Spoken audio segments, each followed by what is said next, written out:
Wawili wakiwa wanacheza na wawili wakiwa wanajisomea. Binti wa kwanza anaitwa Jessie, kuna Paul na kuna Hailey ambaye ni rafiki yake na Paul. Hailey akamwambia hai, lakini Anita Jessie hakuitika na akapanda juu. Baada ya Paul kuona vile, ikabidi amfuate juu. Jessie ana tabia mbaya, kwa nini namsalimia itiki? Atanitambua. Hailey baada ya kuona vile, ikabidi na yeye apande juu. Jessie baada ya kufika chumbani akajifungia, lakini ghafla Paul akaingia. Ndio umefanya nini Jessie? Kwa nini unakuwa na tabia mbaya? Ni kwamba hujamsikia Hailey akisema hai? Mbona Anita ameitika? Mbona ubadiliki? Mama alishakuonya kuhusu hii tabia, akaambia kwa hiyo kama sijisikii kuitikia salamu yake utanifanya nini? Nishakwambia huyo rafiki yako simpendi.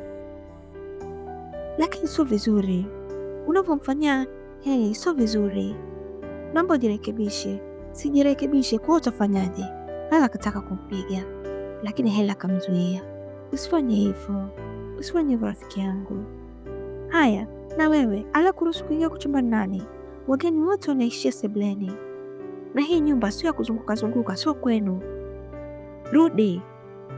Paul akamwambia nitakuja nikucharaze makofi. Hailey akamwambia niko sawa rafiki yangu, tukaendelea kusoma. Mimi ni mtangazaji wenu Zay. Karibu tuendelee. Ni siku ingine tena, tunamwona Jessie akiwa anatoka chumbani. Hailey akamfuata hai, akamwambia ishia hapo, sitaki hai zako, na mimi ujue na kuangalia na mkuu sipendi. Hailey kabidi aanze kumwangalia huyu vipi. Ghafla anatoka Paul, anamwambia Hailey uko sawa? Mbona nimesikia kama Jessie anakusemesha kwa ukali, kuna nini? Akamwambia hapana, niko sawa, nilikuwa nampa tu hai. Akaambia kweli? Akamwambia ndio. Unaonaje tuingie ndani? Kesho yake tunamwona Hailey ameshafika kwa kina Paul. Akamwambia unaonaje tukaendelea kusoma, unajua ile kazi ya jana hatujamaliza. Paul akamwambia leo sijisikii kabisa kusoma, natamani tujaribu kitu kipya. Unajua mimi sitokagi nje, unaonaje twende kwenu nikapaone kwenu?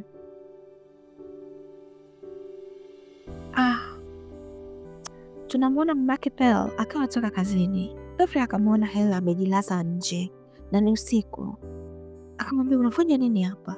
Akamwambia madam, unalalaga hapa, sina pa kwenda, huwa nalala mtaani. Unalala nje? Ndiyo madam, sina pa kwenda, kuna nyumba ile pale huwaga nalala, lakini leo ile mlinzi kaniambia bosi wake anakuja, kwa kaniambia nitafute sehemu ya kwenda, ndio maana nikaja nikajilaza hapa, ila naomba iwe siri, naomba usimwambie Hailey rafiki yangu. Akamwambia hapana, chukua begi lako twende. Akaingia naye kwenye gari, moja kwa moja akapeleka kwake. Hailey akamkaribisha mama yake, pole na kazi mama. Ghafla anamwona Hailey. Hailey, unafanya nini saizi? Mama akamwambia kuanzia leo tutakuwa tunaishi naye. Akaambia mama, kwa nini? Akamwambia ndio hivyo, fanya kama ninavyokuambia, mchukue mpeleke chumbani kwako, utakuwa unalala naye. Tunamwona Anita akiwa anamuomba Jessie amfundishe, lakini Jessie alikataa, akamwambia niko busy, unioni? Hailey akatoka akamwambia usijali, nitakusaidia. Akamwambia wewe kama nani? Madada wawili walikuwa wanaongea, utakiwa kuingilia. Anita, leta ile daftari hapa nikufundishe. Akamwambia hapana, Hailey atanifundisha. Wakakaa, wakawa wanafungua vitabu. Ghafla mama akaingia, wakamsalimia, lakini Heli akaamka na kwenda kumpokea. Naomba nikusaidie mama. Naomba, najua umechoka. Oh, asante sana mwanangu, una maadili mazuri sana. Naomba uchukue mzigo na upeleke jikoni. Naingia ndani, afu nitakuja kuviandaa mwenyewe vitu. Akaambia sawa mama. Anita, naomba nisubiri dakika moja narudi. Anita akamwambia sawa.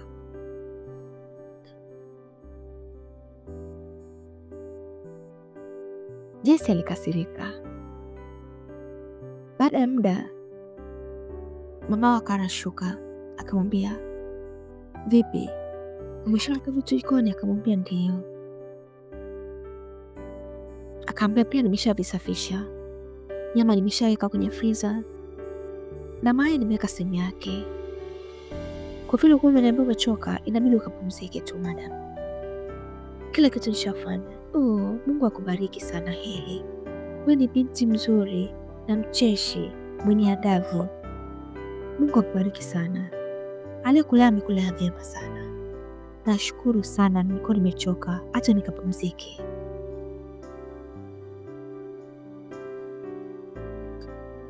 Jesse akaanza kupiga makofi. Naona msaidizi, unafanya kila kitu ili uweze kusifiwa. Hongera sana. Maka akamwambia Jesse, sio vizuri. Lakini mama, mi namsifia tu kama ulivyomsifia. Jesse, Heli hayuko kama wewe, ni binti mzuri. Ni siku ingine tunamwona Jesse kaenda chumbani kwa mume wake.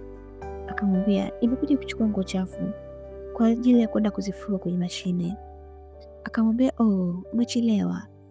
Heli kashazichukua na ametusia tunafua kwa mikono yetu wenyewe. Akamwambia lakini mama, hiyo ilikuwa ni kazi yangu. Kwani umemruhusu achukue nguo zenu? Ni kazi yangu mama. Akamwambia lakini ulishaniambia kwamba uipendi hiyo kazi. Heli alikuja kuchukua nguo, nikamruhusu. Kwa hiyo ni bora ushukuru amekusaidia. Naomba uende Jesse. Sasa akamwambia lakini hujafanya fair. Kwa nini ananiingilia kwenye majukumu yangu? Ngoja nikamwonyeshe. Akatoka. Maka akamwambia mume wake, huyu binti anashangaza sana. Wakati alikuwa anatakiwa kushukuru, kasaidiwa kazi, lakini amekuwa mkali. Namshangaa sana. Ghafla anasikia kelele. Ikabidi atoke chumbani na kukimbilia waliposikia kelele. Kufika nje, tunamwona Heli akiwa ameloana. Inavyoonekana, Jesse kamwagia maji.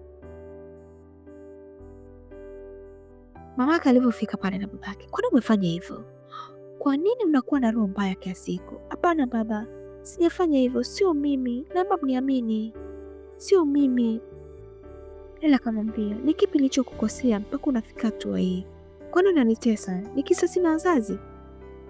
Heli akaondoka kwa hasira. Mamake akamwambia, ulichokifanya utajutia. Nishakuonya kuhusu hiyo tabia yako na kuona unanipanda kichwani. Kwa nini hutumia akili wewe? Huyu binti kakosea nini? Kwani unakuwa na roho mbaya? Sijakulea hivyo mimi. Mamake akaondoka. Akamwambia baba, niamini, sijafanya hivyo. Akamwambia siwezi kukuamini, una tabia mbaya sana, siwezi kabisa kukuamini. Dadi, sijafanya, naomba niamini, unanijua, sijafanya. Kaka akamwambia, kwa hiyo ni mwenyewe kajimwagia. Tunaona siku ingine tena Heli analalamika akachomoa speti yake ya shule. Ghafla Jesse anaingia.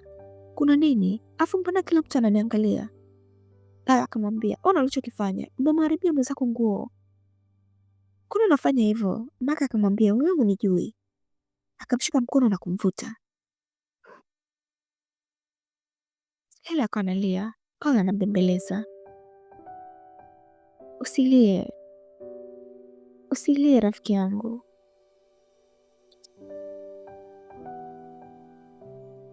Mama ikabidi amfikishe sebuleni Jesse. Akamwambia, piga magoti, leo nataka nikucharaze viboko. Umekuwa si msikivu, sijakulea hivyo, na naomba pia nikiwa naongea na wewe usinijibishe. Hapana mama, sijafanya hivyo, naomba niamini, sikufanya mimi. Mama amwambia, umezidi dadi, naomba nionea huruma, ni kweli sijafanya. Basi tunamwona mamake Jesse akiwa anatafuta simu yake. Ghafla Paul amwambia, Jesse ndo alikuwa ameficha, na alikuwa anaificha kwenye begi la Hailey ili aonekane ndo mwizi. Akamwambia, kwani unakuwa na tabia hizo za kijinga? Huyu binti kakufanyia nini? Jirekebishe. Akaondoka. Ghafla tunamwona Hailey akaingia, akamwambia hehe, akaanza kumcheka. Akamwambia, ho, ulizani unaweza ukanikomoa? Kiza nikwambie, mimi siku ile niliamua kujimwagia maji ili uonekane wewe ndo nimwagia, kwa sababu toka siku ya kwanza nafika kwenye hii nyumba ulionekana una chuki na mimi. Ndio maana siku ile ulivyonifuata kule nyuma nikasema acha nikufunze adabu, kwa sababu nilikuonya ukakataa. Nikajimwagia ndoo ya maji na nikapiga kelele, kwa sababu nilikuwa naamini kabisa hawatakuamini. Na pia kuhusu sketi yangu ya shule, mimi ndo nilichoma. Yote hayo ni kufanya usiaminike kwa wazazi wako, kwa sababu niliona unanifuatilia sana na sikujua kwa sababu gani unafanya vile, wakati sikuwa na chuki hata na wewe. Wewe mwenyewe ndo ulisababisha mimi nikatengeneza chuki na wewe. Nilifanya vile kwa ajili ya kukukomoa, na nimeanza na wewe. Nitahakikisha wote na watia kiganjani. Kama kuna unafanya hivyo, kwa nini? Sababu tusiwe na haraka. Ikiwaje tunamwona Paul pamoja na Hailey wakiwa na rafiki yao Timothy. Ghafla Paul akamwambia, nakuja, nimesahau kitabu changu. Paul ikabidi abaki na Timothy. Hi, naitwa Timothy, rafiki yake na Paul. Akaambia, umeshajitambulisha, mbona jitambulisha mara ya pili? Akaambia, Hailey kaniambia wewe ni rafiki yake na mnaishi vizuri. Akaambia, ndio, ni rafiki yangu, ninasoma naye pia shule moja na anakaa kwetu. Akamwambia, oh, Hailey ni rafiki yangu sana, tumeishi wote mtaani. Ghafla tunamwona mamake na Paul. Akamwita Paul, unafanya nini hapa? Akamwambia, nilikuwa na Hailey, amesahau kitabu chake ndo ameenda kuchukua. Nayo kijana ni nani? Ni rafiki yake na Hailey, anaitwa Timothy. Timothy kabidi aondoke. Haya, ingia kwenye gari twende nyumbani. Kaambia, lakini ameenda kuchukua kitabu chake. Haya, ingia kwenye gari. Sawa. Wakawa wamefika nyumbani, akashangaa kumwona Hailey. Akaambia, wewe umeniambia ulikuwa na Hailey, mbona Hailey yuko nyumbani? Akaambia, oh, nilisahau kama nimemwacha kule, nisamee. Akaambia, ulinisahau? Nisamee kweli, nilikuwa na mawazo mengi, ndio maana nikajisahau kama nilikuacha kule na Timothy, naomba nisamee. Tumeona sasa Hailey alikuwa anamuomba msamaha Paul, na akamuomba pia simu yake, akamwambia naomba niwasiliane rafiki yangu. Nani? Timothy. Akampigia. Hi Timothy, ni mimi Hailey, hii ni simu rafiki yangu Paul. Kaambia okay. Amesemaje? Amesema narudia, anapiga. Hey Timothy, unaendeleaje? Ya, niko naye. Nataka kusema hai.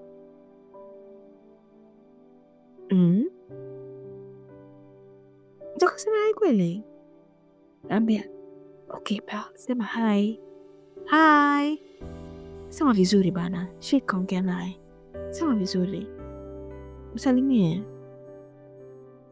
Nakuja mara moja, naenda jikoni kunywa maji. Ghafla akaja ndani sebuleni na kuanza kumwambia Margaret Bell, hello. Oh mami, Paul ana boyfriend, yule ambaye ulinikuta naye siku ile. Kusema kweli ni boyfriend wake, lakini alisema nisiseme, na pia huwa anatoka kila siku. Huu ukienda kazini anatoka kwenda kuondana na huyo kijana, na pia sasa hivi yupo anaongea naye, lakini usimtaje. Mama akakasirika, ikabidi afuate huko chumbani. Hela kanacheka. Baada ya mama kufika chumbani, akamkuta kule anaongea na simu. Akaambia, unaongea na nani? Leta hii simu hapa.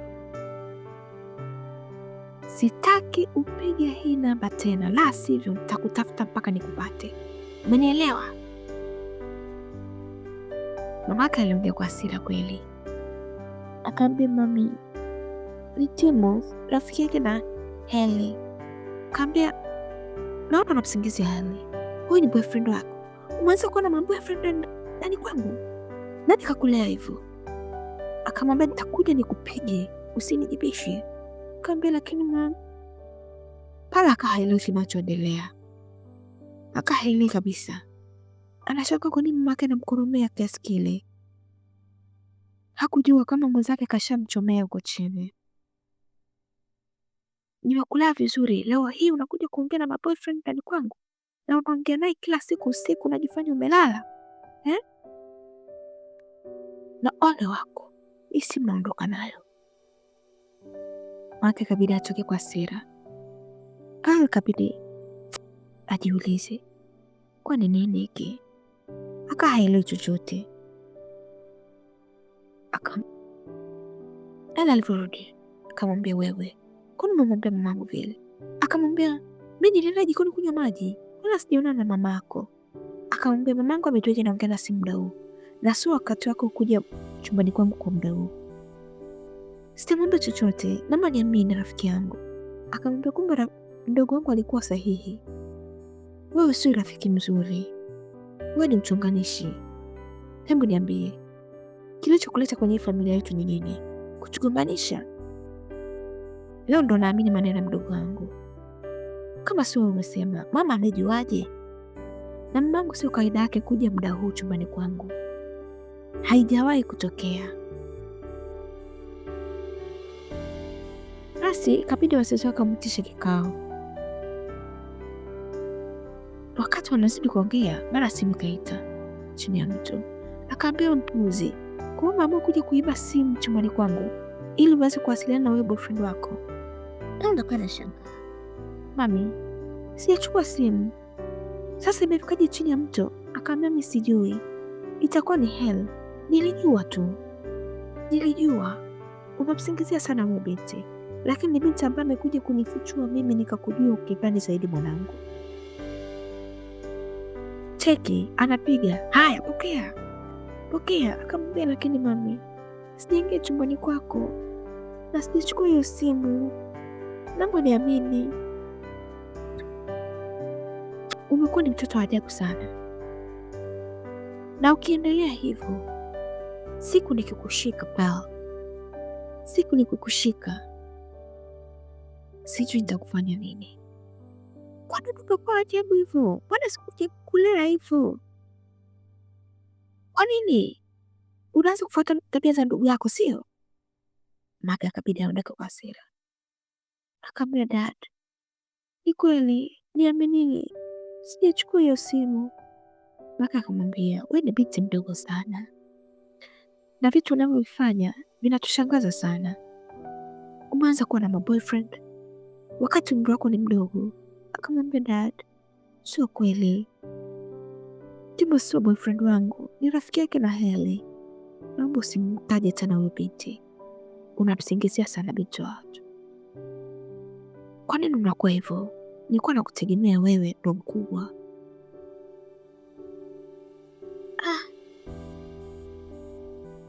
Mchezo wa Heli ukawa hujaishia hapo. Akamtegea mtego mdogo wake na Pearl, akamwekea bangi kwenye begi lake la shule, na wazazi wakapigiwa simu kwamba mtoto wenu amekutwa na bangi, na rafiki yake anakiri kwamba alimwona akivuta. Lakini Anita alilia sana, aliapa sana mbele ya wazazi wake na kusema sikufanya hivyo.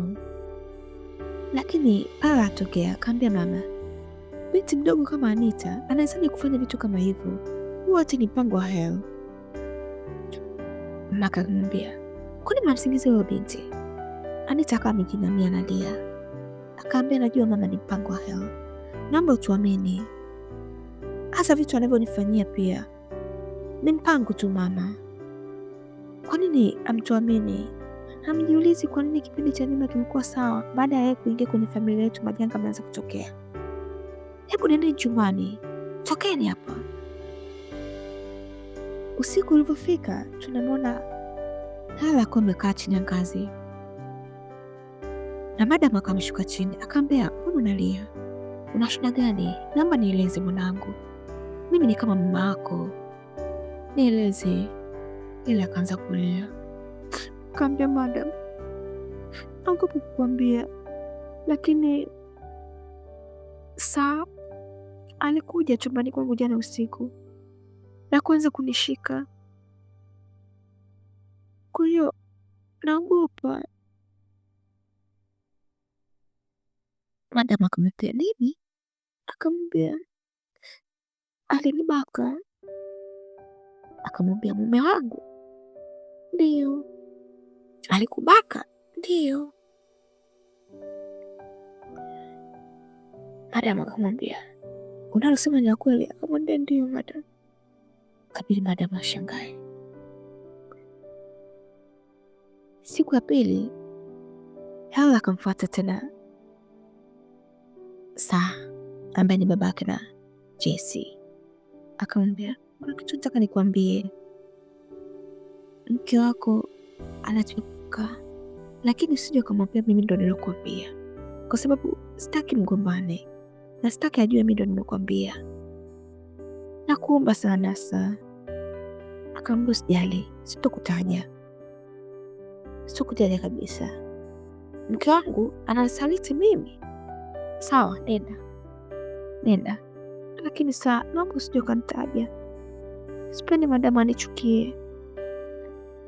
Asante Saa. Akaondoka. Siku ingine tunamwona Heli akawa anamwambia, kwani unafanya hivi? Kwani unafanya yote haya? Wazazi wangu wanagombana na mezani nimekuona ukiwa unacheka baada ya baba yangu kuamka na kuondoka. Akaambia, unashangaa? Unajua hata ni chochote nitakachokifanya hautaaminika, kwa sababu nimeshawatengenezea chuki juu ya wazazi wenu. Kwa hiyo hata useme chochote hautaaminika, kwa hiyo wala hata usijisumbue. Ghafla baba na mama anaingia. Akamwambia, wao, hatutamwamini. Hongera. Akaambia, Saa, mama, mko hapa? Akamwambia, ndio, wala hatujatoka. Akamwambia, na vipi? Kwa sababu yeye alikuwa anajua wamegombana. Baada akamwambia, wala hatujagombana sisi. Akamwambia, mti mdogo kama wewe, kufanya mambo yote haya? Sisi tulipanga mpango, mimi na mume wangu, ili tuweze kupata chanzo kwa nini watoto wetu wamebadilika, na tukapanga tuweze kufuatilia, kwa sababu tulijiuliza baada ya wewe kufika kwenye nyumba yetu, mambo yote yalianza kubadilika. Watoto wetu wakawa na tabia mbaya. tukaa tunaletewa malalamiko, tukaa tuelewa watoto wetu wamepatwa na nini. Baada ya kuniambia mimi mume wangu amekubaka, nilishangaa sana.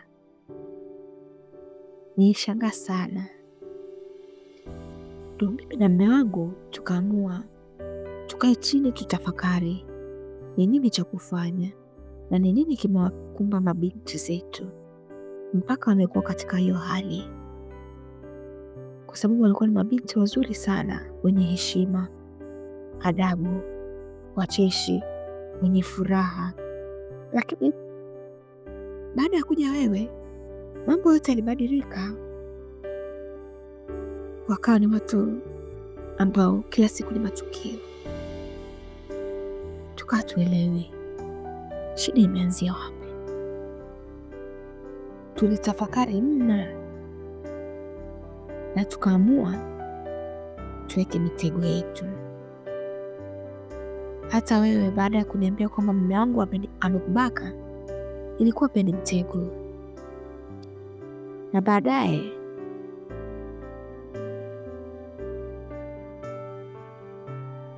nikaja nikamuuliza mume wangu,